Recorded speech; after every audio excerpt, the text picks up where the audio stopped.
Welcome to Sai Sharma jobs notifications.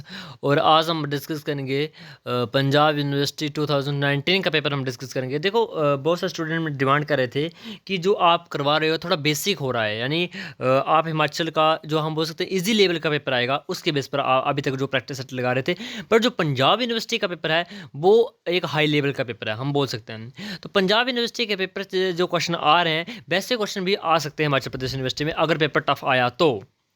देखो 2022 का आपने पेपर देखा होगा, काफ़ी इजी पेपर आया था, बहुत ज़्यादा इजी पेपर आया था। और 2023 का पेपर आपने देखा होगा, this is the tough paper, वो टफ पेपर आया था। तो 2024 में मैं अगेन अज्यूम कर रहा हूँ पेपर आपका इजी आएगा, बट इजी का मैंने काफ़ी प्रैक्टिस सेट लगा लिए हैं, काफ़ी मेरी वीडियो आप देख सकते हो मेरे चैनल पर। मैं सोच रहा हूँ थोड़ा टफ लेवल करते हैं, यानी पंजाब यूनिवर्सिटी के पेपर सोल्व करते हैं, वो थोड़ा टफ लेवल के क्वेश्चन होते हैं। वीडियो को स्टार्ट करने से पहले जो भी बच्चे हिमाचल प्रदेश यूनिवर्सिटी शिमला या सरदार पटेल यूनिवर्सिटी मंडी के लिए एमएससी जूलॉजी के लिए स्पेशली तैयारी कर रहा है, तो उसके लिए मात्र 49 रुपये में आपको पीडीएफ मिलेगा, जिसमें टोटल 43 चैप्टर होंगे और हर एक चैप्टर में आपको 80+ एमसीक्यू क्वेश्चन मिलेंगे विद आंसर की। और इन 43 चैप्टर्स मात्र आपको मिल रहे हैं 49 रुपीज़ में। और ये आपका मटेरियल है इस अरिहंत की बुक से, आपको यहाँ पर बुक मेंशन हो रही है, ठीक है, यहाँ पर आपको मैं दिखाई हुई बुक, इस बुक के पीडीएफ है।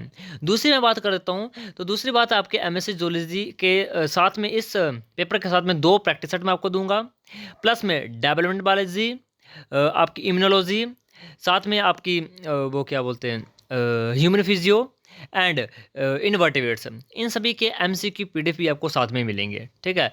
तो आपको ये मात्र 49 रुपीज़ में मिलेंगे, आपको परचेज कर लेना है, बट सारा नंबर आपको यहाँ पर दिख रहा है। चलिए वीडियो को स्टार्ट करते हैं। तो ये पेपर है पंजाब यूनिवर्सिटी 2019 का पेपर है। Question number 1, which of the following amino acid has single codon. इनमें से कौन सी ऐसी अमीनो एसिड है उसका सिंगल कोडोन होता है। आपने पढ़े होंगे मल्टीपल कोडोन किसी एक अमीनो एसिड के लिए हो सकते हैं, ठीक है। तो इन बच्चे कौन से ऐसे अमीनो एसिड उसके लिए ओनली सिंगल ही कोडोन है, ठीक है। तो ऑप्शन आपके पास है आइसोल्यूसिन, ट्रिप्टोफान, वेलाइन या आर्जिनिन।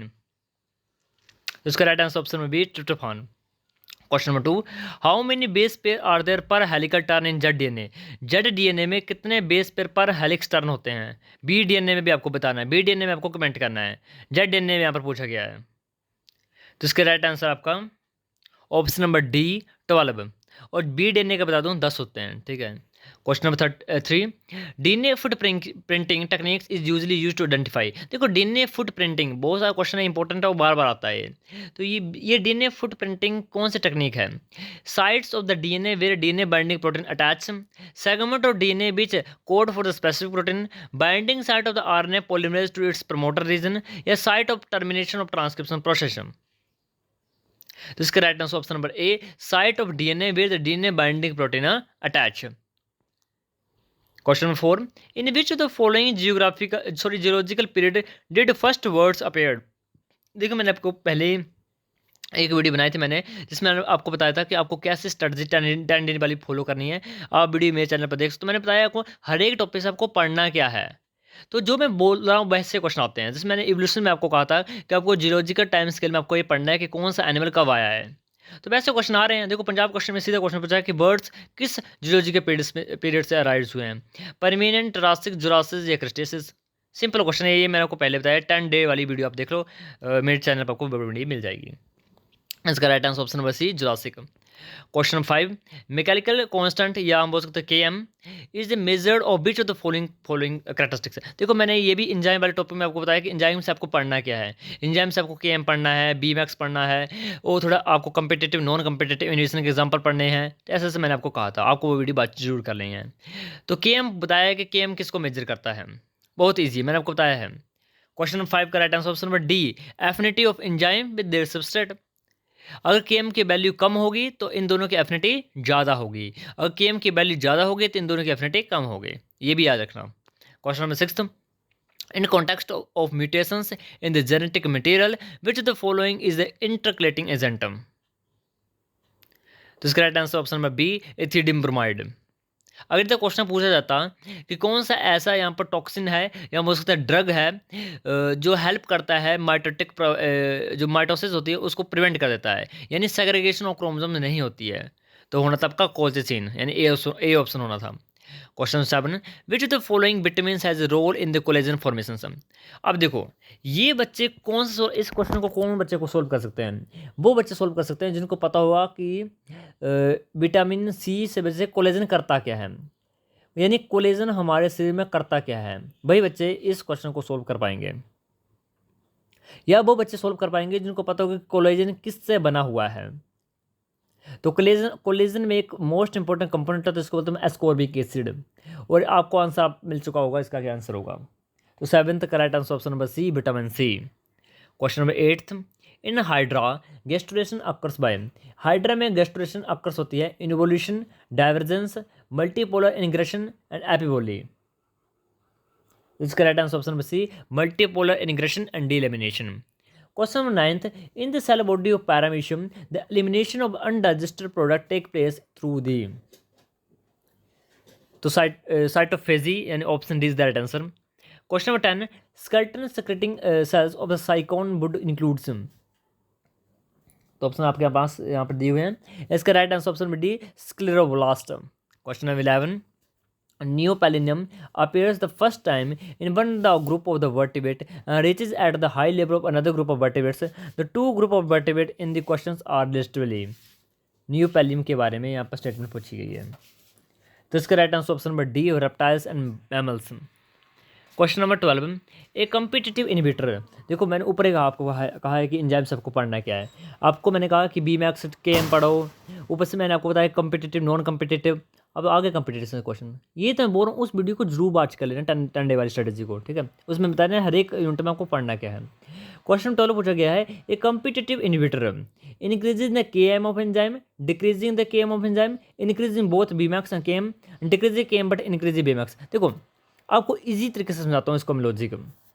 अब देखो कम्पिटिटिव इनहिबिशन हो रहा है, इनहिबिशन हो रहा है यानी एंजाइम और सबसेट की एफिनिटी क्या होगी, डिक्रीज होगी। मैंने ऊपर ही आपको बताया यदि इन दोनों की एफिनिटी डिक्रीज हो रही है तो के एम क्या हो रहा है, इंक्रीज हो रहा है। तो यहाँ पर ढूंढो इंक्रीज कहाँ लिखा है, के एम ढूंढो, इंक्रीज कहाँ लिखा हुआ है, इंक्रीज लिखा हुआ है ए ऑप्शन में और सी ऑप्शन में। अब देखो ऐसा तो नहीं होगा कि के एम इंक्रीज हो तो बी मैक्स भी इंक्रीज होगा, ये तो हो नहीं सकता दोनों इकट्ठे इंक्रीज हो रहे हों। ये हो सकता है कि के एम डिक्रीज हो रहा हो और बी मैक्स बढ़ रहा हो, ये हो सकता है। तो राइट आंसर ऑप्शन नंबर ए, इंक्रीजिंग के एम ऑफ एंजाइम। ठीक है, तो कॉमन सेंस लगानी है, क्वेश्चन अपना आप सॉल्व होते जाएंगे। Question number 13, RNA can sometimes be copied to the DNA, this process is facilitated by. तो इसका right answer option number C, reverse transcriptase. Question number 14, which of the following sub process does not take place during protein synthesis in the eukaryotes. तो methionine formylation, क्योंकि मिथिनिन formylation आपकी होती है prokaryotes में, eukaryotes में मिथिनिन को फॉर्माइलेशन करने की जरूरत नहीं पड़ती है। Question number 15, which of the following sales secret the testosterone. बहुत इजी क्वेश्चन है, मैंने आपको बताया कि रिप्रोडक्शन में आपको क्या पढ़ना है। रिप्रोडक्शन में आपको पढ़ना है स्पर्मेटोजेनेसिस, oogenesis, डिटेल में पढ़ लो। इतना पढ़ लोगे ना और इनका कंट्रोल हार्मोन्स का सफिशेंट है। तो वहाँ पर एक सीधी लाइन लिखी हुई है कि testosterone are secreted by Leydig cells या इंटरस्टिशियल सेल्स। क्वेश्चन नंबर 515 का जो right answer option number B, Leydig cells. Question 16, vasopressin play in key role इन। ये भी मैंने आपको बताया कि एंडोक्रिनोलॉजी में आपको क्या पढ़ना है। एंडोक्रिनोलॉजी में आपको पढ़ना है कि हार्मोन्स का यूज़ क्या है, हर एक हार्मोन का यूज़ पढ़ना है, यानी फंक्शन पढ़ना है। साथ में ही उनकी डेफिशिएंसी से आपको क्या होता है, कौन सी डिजीज़ होती है, वो आपको पढ़ना है, बस कुछ नहीं पढ़ना एक्स्ट्रा। तो वैसोप्रेशन का रोल पूछा हुआ है, तो वैसोप्रेशन का मेन रोल होता क्या है। देखो लिपोलाइसिस वगैरह में तो कोई रोल नहीं होता है, एलिमिनेट कर दो। इंसुलिन रिलीज में कोई रोल नहीं है। अब ओस्मो रेगुलेशन करेगा, ये कैल्शियम का एब्जॉर्प्शन करेगा। तो ओस्मो रेगुलेशन यानी किडनी में वाटर को रीअब्जॉर्व करता है ये। Question number 17, which of the following cell organelles show the acid phosphatase activity. ये भी बहुत इजी क्वेश्चन है। यदि आपने ऑर्गेनल्स पढ़े हैं तो आपको पता होगा कि फोस्फेटेज, देखो एसिड बोला है, एसिड मतलब आप सोच सकते हो एसिडिक फोस्फेटेज कितना ज़्यादा इसमें लो पीच होगी। और एक ही है जो बहुत ज़्यादा एसिडिक पीएच वाले एंजाइम को अपने पेट में रखता है, वो एक ही है। इजी क्वेश्चन है। लाइसोजाइम्स, ये सॉरी लाइसोसोम्स, लाइसोजाइम्स नहीं lysosomes. Okay, A is the right answer. Question number 18, taste bud. और आप जो हमारे जीभ में जो टेस्ट बर्ड लगे हुए हैं वो क्या हैं, इंटर रिसेप्टर्स हैं, प्रोपरी रिसेप्टर्स हैं, मकैनो रिसेप्टर्स हैं या एक्सट्री रिसेप्टर्स हैं। ये कौन से रिसेप्टर हैं, ये आपके भाई 18 का राइट आंसर है ऑप्शन नंबर डी, यानी exteroceptors. Question number 19, insertion और deletion of the single base pair और DNA strand is known as. Insertion और deletion of a single base pair, only एक ही बेस पेयर चेंज हुआ है, पूरा का पूरा बेस पेयर चेंज नहीं हुआ, एक बेस पेयर चेंज हो गया है। अब इससे कौन सी डिजीज होगी या कौन सी कौन सी म्यूटेशन होगी? तो मान लीजिए कोई फॉर एग्जांपल के लिए, हाँ मैं यहाँ पर सपोज कर रहा हूँ AUG, GUG एंड CCC। अब इसमें से मैं AUG की जगह U को मैं बीच से डिलीट कर दूँ तो मेरे क्या बन जाएगा AG, और नेक्स्ट का ले लूँगा मैं G, AGG। वैसे ही सारी फ्रेम चेंज होगी भाई, या तो मैं ऐड कर दूंगा, यानी AUG के बीच में एक और कोडोन में ऐड कर दूंगा, यानी AU और G से पहले मैंने C ऐड कर दिया तो AUC, अगला G वो नेक्स्ट में एंटर हो जाएगा, यानी 3 का पेयर बनता है ना, तो होल फ्रेम ही चेंज हो रही है, तो इसको हम बोलते हैं frame shift mutation. Question number 20, which the following echinoderms possess the respiratory tree. अब किस एकाइनोडर्म्स को हम बोलते हैं रेस्पिरेटरी ट्री? सी कोकुम्बर को, स्टारफिश को, फिदर स्टार को, सी अर्चिन को। इसको आप सोल्व कैसे कर सकते हो? आपको पता होगा स्ट्रक्चर, लेकिन स्ट्रक्चर पता होगा तो आपको पता होगा कि रेस्पिरेटरी ट्री हम किसको बोल सकते हैं। क्या हम स्टारफिश को हम बोल सकते हैं? स्ट्रक्चर इमेजिन करो, नहीं बोल सकते, वो तो स्टार शेप की ना, उसको हम कैसे बोल देंगे रेस्पिरेटरी ट्री? क्या हम फेदर स्टार को बोल सकते हैं? नहीं, फेदर स्टार तो बहुत पतला होता है और फर्न जैसा होता है, हवा में वो ऐसे बहुत पतला होता है वो। सी अर्चिन को क्या बोल सकते हैं? नहीं, सी अर्चिन तो कांटेदार होता है, लंबा लंबा गोल सा। तो क्या बचा? Sea cucumber. ऐसा आप कॉमन सेंस या लेमैन के लैंग्वेज में भी आप क्वेश्चन को सॉल्व कर सकते हैं। सी कुकुम्बर को हम रेस्पिरेटरी ट्री बोलते हैं, याद रखना। Question 21, A deletion in the short arm of the chromosome number 5 produce in the human genetic disorder. मैं आपको दोबारा बता रहा हूँ, म्यूटेशन वाले टॉपिक को पढ़ लेना, इसमें क्वेश्चन आते ही आते हैं। मैं 2 क्वेश्चन आपको अभी इस क्वेश्चन के साथ बताऊंगा, आपको याद रखना है। ये जो डिजीज़ है 21 वाले क्वेश्चन जो पूछा गया है, short arm of chromosome number 5 की डिलीशन है, इसको हम बोलते हैं cri du chat, and option number A is the right answer है। अब मैं डाउन सिंड्रोम यहाँ पर दिया गया ऑप्शन, तो डाउन सिंड्रोम में रखना 21, यानी 21 क्रोमोसोम पर एक एक्स्ट्रा क्रोमोसोम आ जाएगा, यानी ट्राइजोमी हो जाएगी। अगर मैं बात करूँ एडवर्ड सिंड्रोम की, तो एडवर्ड सिंड्रोम होता है 18 क्रोमोसोम। 18 क्रोमोसोम पर अगर एक क्रोमोसोम ऐड हो जाए तो। अगर मैं पटाओ सिंड्रोम की बात करूँ तो 13 क्रोमोसोम की होती है, तो याद रखना ये। Question number 22, 3 pallial area namely archipallium, paleopallium, neopallium are present in. ये किस क्लास में हम बोल सकते हैं, ये किस फाइलम में आते हैं ये? तो इसका राइट आंसर है option number C, reptiles. Question number 23, which cell organs form the acrosome of sperms. अब ये भी बहुत इजी क्वेश्चन आया है, स्पर्मेटोजेनेसिस से क्वेश्चन है। अब मैंने आपको कहा था कि रिप्रोडक्शन में आपको क्या पढ़ना है, आपको स्पर्मेटोजेनेसिस पढ़नी है, और स्पर्मेटोजेनेसिस के थर्ड स्टेप में जिसको हम बोलते हैं स्पर्मियोजेनेसिस है, ये स्पर्मिएशन। तो स्पर्मिएशन के अंदर ही हमारा जो गोल्जाई बॉडी है वो कन्वर्ट हो जाती है एक्रोसोम में, यानी इसका राइट आंसर हो जाएगा 23 का आपका option number B. Question number 24, indeterminate cleavage. देखो, डिटरमिनेट क्लीवेज और इनडिटरमिनेट क्लीवेज। डिटरमिनेट क्लीवेज ऐसी क्लीवेज होती है कि जिसका जो फेट होगा, सेल का फेट होगा, वो डिटरमाइंड होगा। मान लीजिए कोई ऐसा सेल है जिसको फ्यूचर में लीवर बनना है, तो आप किसी भी उसको मीडियम में डाल दो, वो लीवर ही बनेगा। इन केस ऑफ इनवर्टिब्रेट, इनको मोजाइक डेवलपमेंट भी हम बोलते हैं। But in case of human के केस में ऐसा नहीं होता है। ह्यूमन के केस में क्या होगा, रेगुलेटिव डेवलपमेंट होगी, यानी इनडेटर्मिनेट टाइप के सेल्स होते हैं। यदि लीवर का सेल है, ठीक है, अगर उनको उठा के मैं ब्रेन के सेल्स में डाल दूंगा तो वो ब्रेन के सेल्स बन जाएंगे। ओके, रेगुलेटरी डेवलपमेंट हो रही है, तो इनडेटर्मिनेट क्लीवेज होती है। ये ऑप्शन देखो कहाँ हैं, हम कहाँ हैं, हम नहीं हैं, तो आपको थोड़ा से हमसे थोड़ा सा पीछे हटना है। एनालिट्स तो बहुत दूर है ना हमसे, इसको कर दो भाई एलिमिनेट। मोलस्क्स भी हमसे बहुत दूर है, इनको भी एलिमिनेट कर दो। नेमेटोड एंड फ्रॉग, कौन हमसे नज़दीक है? तो सामने दिख रहा है ये तीनों इनवर्टिब्रेट्स हैं, नेमेटोड्स भी, एनालिट्स में, मोलस्क भी, और फ्रॉग क्या है, ये वर्टिब्रेट हैं। तो option B is the right answer. हम होते तो हमारा होना था right answer. Question number 25, ovulation in vertebrates is induced by. ये बहुत ईजी है। वर्टिब्रेट में ओवुलेशन कौन हार्मोन करवा रहा है, कौन सा हार्मोन ओवुलेशन हार्मोन कहला जाता है? बहुत ईजी क्वेश्चन यार ये तो, ये सोल्व नहीं हो तो क्या फ़ायदा फिर, है ना। एलएच हार्मोन, लिटनाइजिंग हार्मोन, यही तो ग्राफिक फॉलिकल को बोल रहा है कि तू अपनी वो ओसाइट को, सेकेंडरी ओसाइट्स को बाहर निकाल। एक मैं क्वेश्चन बता देता हूँ, क्वेश्चन आता है हर बार। जो आपने पढ़ा होगा, जो हमारा फीमेल में जो एग रिलीज होता है हर मंथ में, वो एग नहीं होता है, वो होता है secondary oocyte। And secondary oocyte and ovum या आगे में बहुत ज़्यादा डिफरेंस है। सेकेंडरी oocyte यानी अभी उसने म्योसिस 2 कंप्लीट ही नहीं की है, अभी उसने म्योसिस 2 कंप्लीट करनी है, देन वो ओवम कहलाएगा यानी एग कहलाएगा। अब सेकेंडरी oocyte को म्योसिस कंप्लीट करने के लिए यानी वो अरेस्ट किस फेज में हुआ था, ये क्वेश्चन आता है, तो वो अरेस्ट होता है मेटाफेज 2 में, याद रखना मेटाफेज 2 में। Question number 27, which of the following process leads to the formation of the polytene chromosomes. ये बहुत ईजी है, जहाँ पर भी सिक्रेशन आएगी ना, ये याद रखना, जहाँ पर भी सिक्रेशन आएगी वहाँ पर पोलिटिन क्रोमोसोम बनते हैं, हमारे केस में नहीं बनते, ड्रोसोफिला वगैरह में बनते हैं। तो पोलिटिन क्रोमोसोम्स के बारे में स्टेटमेंट पूछिए कौन सी सही है। Non disjunction of the chromatid during meiosis, recombination between the addition chromosome segment, sister chromatid exchange, या repeated replication without separation of the chromatid.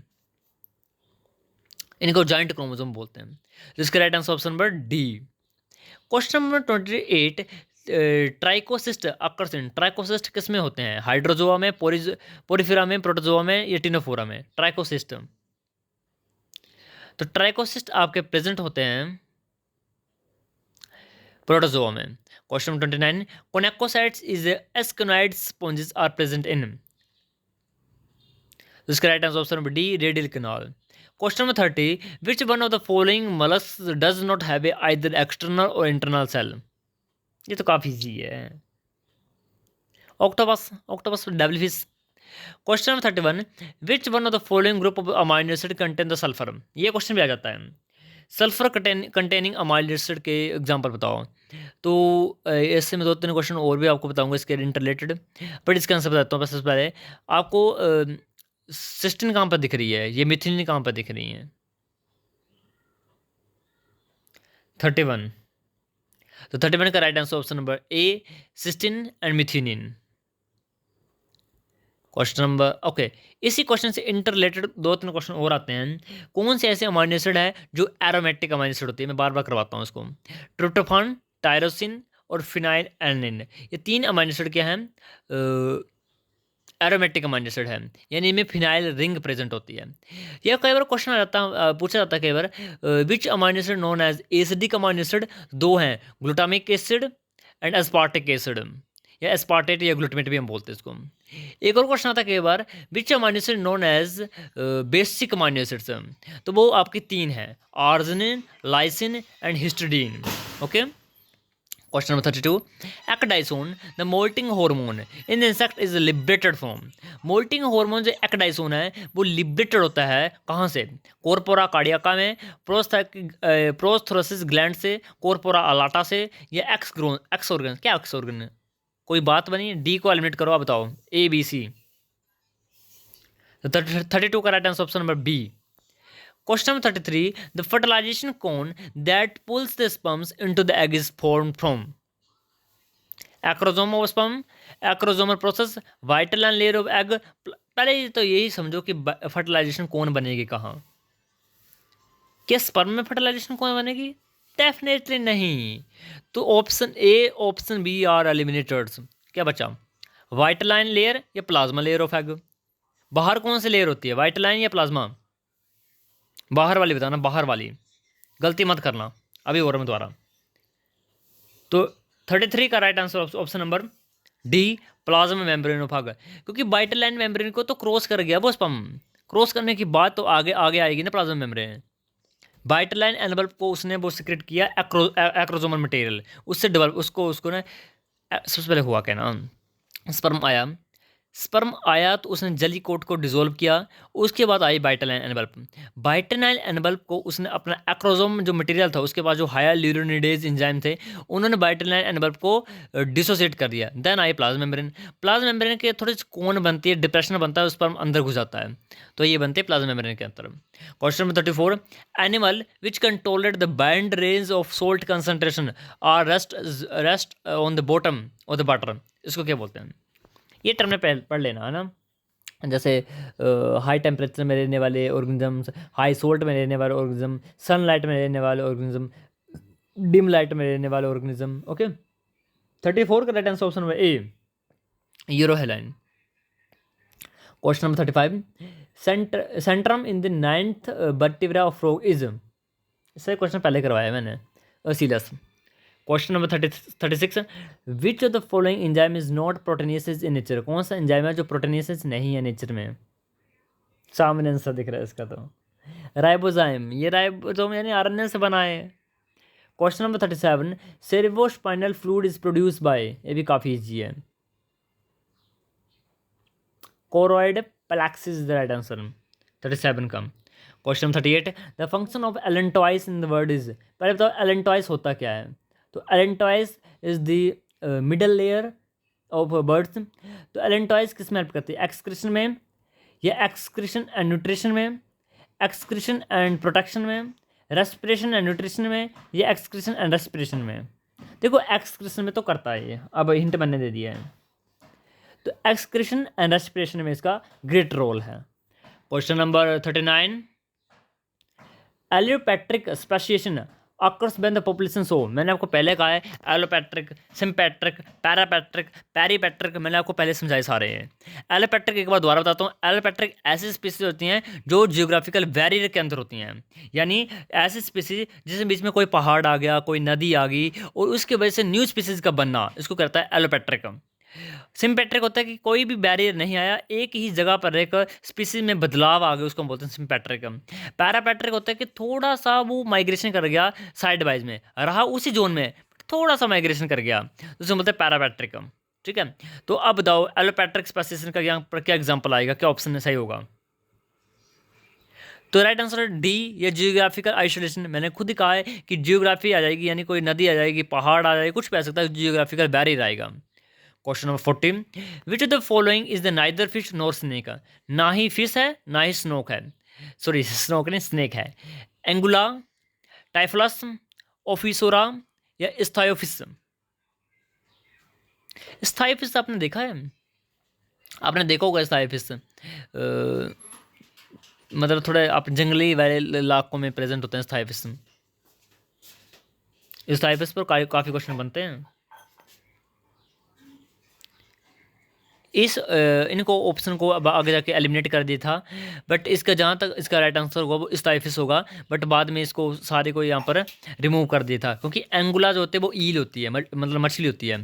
टाइफोस आपका एक स्नेक है। ओफिसूरा एक आपकी फिश है। एंड स्टाइफिस का मुझे डाउट है क्योंकि सैलेमेंडर टाइप के होते हैं, तो आई थिंक इनको रेप्टाइल के अंदर रखना चाहिए। बाकी देखते हैं स्टाइफिस की होती है, देख लेने के बाद इसको। Question number 41, intervening sequence of genome are called, genes के इंटरवेनिंग सीक्वेंसेस, इंटरवेनिंग पूछा है, काफ़ी इजी क्वेश्चन है। तो इंट्रॉन्स, इंटरवेनिंग यानी जिनको कोई रोल नहीं उनका, ऐसे ही हैं वो, उनको निकाल दिया जाता है स्प्लाइसिंग से। Question number 42, hydrolytic enzyme in eukaryotic cell are present in, काफ़ी इजी क्वेश्चन है, काफ़ी easy, lysosomes. Question number 43, the earliest non jawed fossil vertebrates with heavy armor and dermal plates are collectively called as, ये extinct हो गए हैं, मैंने hint दे दिया है। Ostracoderms, B option is the right answer. Question number 44, which of the following metazoans phylum are grouped under radiata, radiata के अंदर हम किसको रखते हैं? रेडिएटा के अंदर, तो इसका right answer option number C, coelenterates and ctenophores. Question number 45, which is the following is a fresh water sponge, इनमें से कौन सा फ्रेश वाटर स्पॉन्ज है? मैंने पहले क्वेश्चन करवाया, वो काफ़ी इजी क्वेश्चन है ये। इसका राइट आंसर ऑप्शन में A, spongilla. Question number 46, glochidium and veliger is a larva form of, glochidium किसका लार्वा है? ग्लोचिडियम आपका बाइवल्स का है, यानी मसल्स का। क्वेश्चन नंबर या unio. Question 47, germinal centre found the lymph node and spleen stimulate the secretion of, किसकी stimulation करता है सेक्रेशन? 47, तो option right is D option. Question number 48, uropygial gland is present in, uropygial gland किस में present होता है? तो ये पिजन में प्रेजेंट होता है। Question number 49, Tiedemann bodies in the asteroids is concerned with, देखो टाइडमैन बॉडीज द येलो कर bodies and total 9 in number and present in the sea star वगैरह वगैरह, तो इसका किससे कंसर्न है? Reproduction, excretion, production of amoeboblast, amoebocyst, या digestion? तो इसका right answer option number C. Question number 15, thermoregulatory centre in the mammal is located in, तो right answer hypothalamus. Question number 51, in which one of the following stage of mitosis is the maximum chromosomal condensation observed. काफ़ी easy question है ये। Metaphase. Question number 52, the first human hormone produce by rDNA technology was. पहला कौन सा hormone था जो rDNA या recombinant DNA technology ने बनाया था? मैं हिंट देता हूँ, इंसुलिन या ग्लूकागॉन। तो right answer option number C, insulin. Question number 53, heteromorphic nuclei occurs in. Heteromorphic nuclei occurs होती है मसल सेल्स में, ह्यूमन जर्म सेल्स में, न्यूरॉन्स में या सिलेटेड प्रोटोजोन्स में। तो ये तो ऐसे ही एलिमिनेट हो गए, 3 ऑप्शन तो ऐसे एलिमिनेट हो गए। Option D is the right answer. Question number 54, geological name of sea hare is. देखो मैंने पहले कहा है, common name, scientific name, sea firm, sea pen, हर किसी का पढ़ लो भाई, हर किसी का। सी हेयर का बताओ अब। 54, तो right answer option number A, aplysia. Question number 55, which one of the following is a free swimming larva stage of fasciola. Fasciola का फ्री लिविंग लार्वल स्टेज कौन सी होती है? तो right answer is option number D, miracidium. Question number 56, rotational cleavage occur in. ये तो काफ़ी easy है, ये होता है हमारे में, ओके, मैमल्स में। Question number 57, mesoderm does not give rise to. Mesoderm किसको गिव राइज नहीं करती है, नहीं बनाती है? नहीं, मसल सेल तो मेसोडर्म से बनते हैं, एलिमिनेट कर दो। सर्कुलेटरी सिस्टम, ये भी हमारा मसल से बनता है, एलिमिनेट कर दो। Nervous system and gonads, gonads हमारे मसल से यानी क्या बोलते हैं, मेसोडर्म से बनते हैं। बचा क्या? Nervous system. अगर मेसोडर्म से नहीं बनते तो किससे बनते हैं? तो ये एक्टोडर्म से बनते हैं, okay. Question number 58, Unio belong to the class. मैंने ऊपर बताया अभी, बाइवल्व्स के अंदर था। अब बाइवल्व्स किसके अंदर होते हैं? 58 का बताना आपको। तो right answer option number B, palaeo cephalopoda. Question number 59, Aristotle lantern. मैंने पीछे जैसे आई थिंक परसों वाली वीडियो में बताया था। Aristotle lantern is found in the class. किस क्लास में पूछा है? वहाँ तो फंक्शन था, अभी तो सिंपल क्लास है बतानी किस क्लास में अरिस्टोटल लैंटर्न होते हैं। तो ये आपके अकाउंटेड में होते हैं, यानी सी स्टार वगैरह में होते हैं। सॉरी सी स्टार, हाँ सी स्टार है, सी अर्चिन वगैरह में, सॉरी हाँ सी स्टार नहीं, सी अर्चिन में होते हैं ये। Question number 60, chewing and lapping type of mouth part are found in. तो ये होता है आपके हनी बीज एंड बम्बल बीज में। क्वेश्चन नंबर 61, कंप्लीट मेटामॉर्फोसिस और holo metabolous development of the following stage are present in. What is holo metabolism? Holo metabolous is the complete metamorphosis, यानी इसमें चारों स्टेजेस होंगी। तो 4 स्टेजेस कहाँ पर दिख रही है? 2 ऑप्शन तो ऐसा एलिमिनेट कर दो, ए और सी वाला, बी वाला कर दो। 4 ऑप्शन होते हैं होलो मेटाबोलिस में, यानी 61 का right answer option number D. Question number 62, in which the following sweat gland are absent. Sweat gland किस में एब्सेंट होते हैं? तो 62 का right answer option number A, spiny anteater में। Question number 63, which the following is the opisthocoelous vertebra. तो right answer option number D. Question number 64, in crocodile stomach is divided into. Crocodile में stomach divide होता है किस चीज़ में? तो right answer option number C, proventriculus and ventriculus. Question number 65, which the following is not a sensory cranial nerves. कौन से sensory cranial nerves नहीं है? तो right answer option number B, यानी 6th। Question number 66, which the following is unpaired air sac of the world. जिसका right answer option number A, interclavicular. Question number 67, stomach is state in. जिसका right answer option number D, salamander. Question number 68, 4 aortic arches are present in adults. तो 68 का right answer option number C, urodeles. Question number 69, hyostylic jaw suspension is found in. तो ये found होते हैं option number C, bony fish में। Question number 70, mucus gland are absent in skin of mammals. Question number 71, all of the following are characteristics of the both class 1 and class 2 MHC except B, they are expressed constitutively on the all the nucleated cells. Question number 72, which of the following is not a crustacean larva? तो right answer option number D, brachiolaria. Question number 73, red data book are directorate of the endangered species compiled by. काफ़ी easy question है, IUCN। क्वेश्चन नंबर 74, all the biological communities depend upon energy made available to it through the activity of. तो इसका right answer option number C. Then the last question of this video, enzyme for the urea cycle are present in the both cytosol and mitochondria of the liver cells. That's close. And यदि video अच्छी लगे तो like share and subscribe करना. Thank you and have a nice day.